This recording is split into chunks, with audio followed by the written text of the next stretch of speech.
seperti kita tahu bahwa di Aceh itu diberlakukan kanun ya Ustaz ya.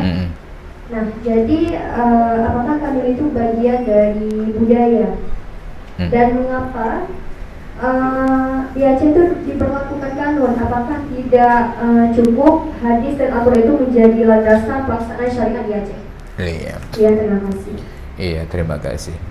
Kanun itu dari bahasa Arab, undang-undang dasar. Kanun itu saripati dari khilafiyah-khilafiyah yang berasal dari pemahaman para ulama yang mereka ijtihadkan dari Al-Quran dan hadis. Kalau kita katakan bahwa cukup dengan Al-Quran dan hadis sebagai undang-undang, maka kita kembali ke sejarah. Ketika Rasulullah mengutus Muaz bin Jabal untuk menjadi gubernur di negeri Yaman, sebelum berangkat Muaz bin Jabal ini diuji oleh Nabi dengan 3 pertanyaan. Yang pertama, wahai Muaz, bila kepadamu diajukan masalah, bagaimana engkau akan memutuskan perkara tersebut?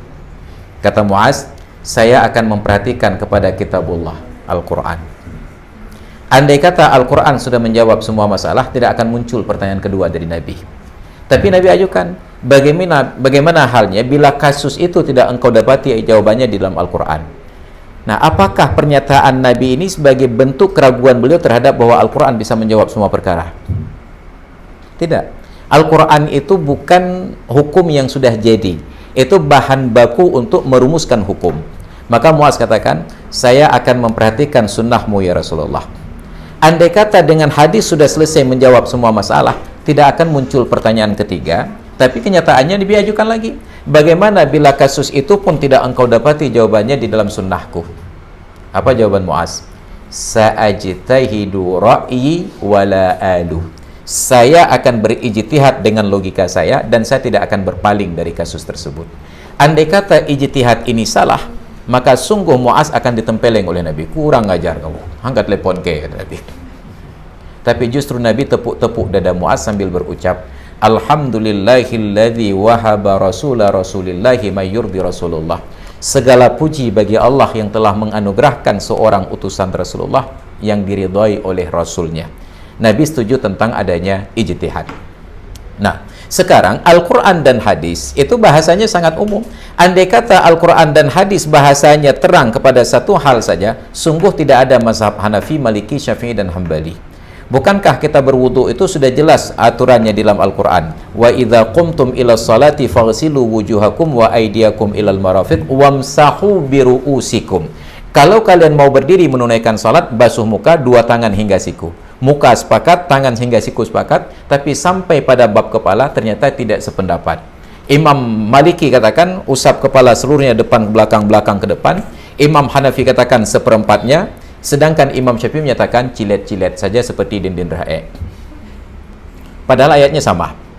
Dari mana timbul perbedaan ini? Tentu dari ijtihad tadi. Nah, ketika ini sudah ada 4 mazhab, Hanafi, Maliki, Syafi'i dan Hambali, sampai Islam itu ke Aceh, ada orang yang melanggar hukum. Mazhab mana kita pegang? Maka perlu ada sebuah keputusan hukum yang disepakati bersama. Dalam bab inilah keluar kaidah usul fiqh yang menyatakan hukmul hakim yarfa'ul khilaf. Kalau pemerintah sudah mengeluarkan sebuah ketetapan hukum, tidak lagi diperhatikan khilafiyah-khilafiyah di dalam mazhab. Kita ambil contoh. Karena di Aceh menikahnya berdasarkan mazhab Syafi'i, dalam mazhab Syafi'i seorang suami yang menceraikan istri talak 3 sekaligus, jatuh 3 nggak bisa rujuk lagi. Tiba-tiba ada seorang suami terlanjur mengucapkan, kamu saya ceraikan talak 3 kepada istrinya. Setelah dia ceraikan istri, timbul penyesalan. Dia datang lagi temui istri ini, minta rujuk. Istrinya ini sudah lapor mertua. Kata mertuanya, kamu gak bisa rujuk lagi, udah talak 3.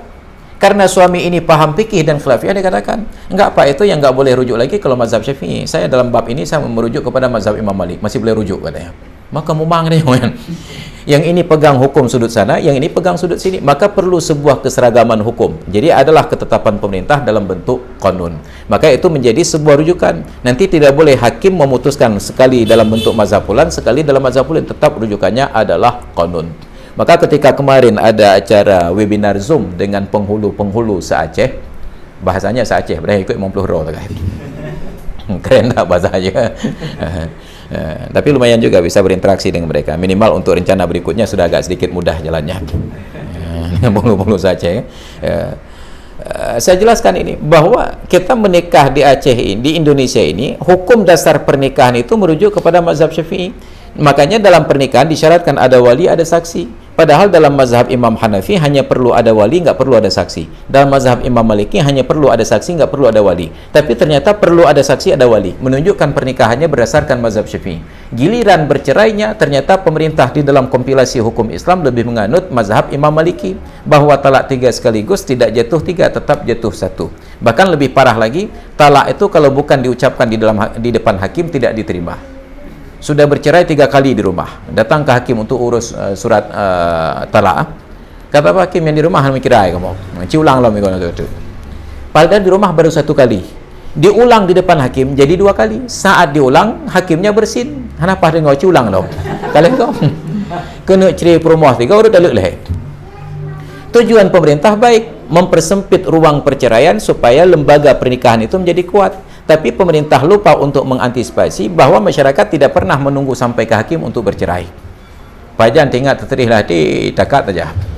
Itu menjadi masalahnya. Maka kanun ini bukan karena kita menyepelekan Al-Quran dan hadis, bahkan Al-Quran dan hadis yang sudah terang bahasa pun perlu diijtihadkan oleh para ulama. Kita ambil contoh.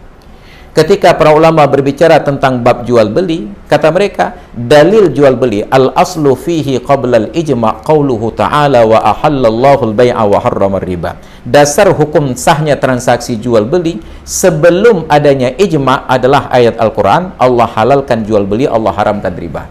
Artinya setelah ada ijma', bukan lagi ayat Al-Quran jadi dalil, justru ijma' ulama menjadi dalil. Nah pertanyaannya, apakah ijma' lebih kuat dari Al-Quran dan hadis? Enggak, tetap Al-Quran dan hadis lebih kuat. Tetapi Al-Quran dan hadis tidak merujuk secara langsung kepada makna yang disepakati. Maka perlu ada ijma' untuk menempatkan makna itu pada keputusan yang dikehendaki. Jadi itu contoh. Makanya perlu ada qanun supaya ada keseragaman dalam persepsi hukum. Jangan nanti ada anak tiri dan anak kandung. Padahal nggak ada anak tiri, nggak ada anak kandung. Ya ada semua anak orang.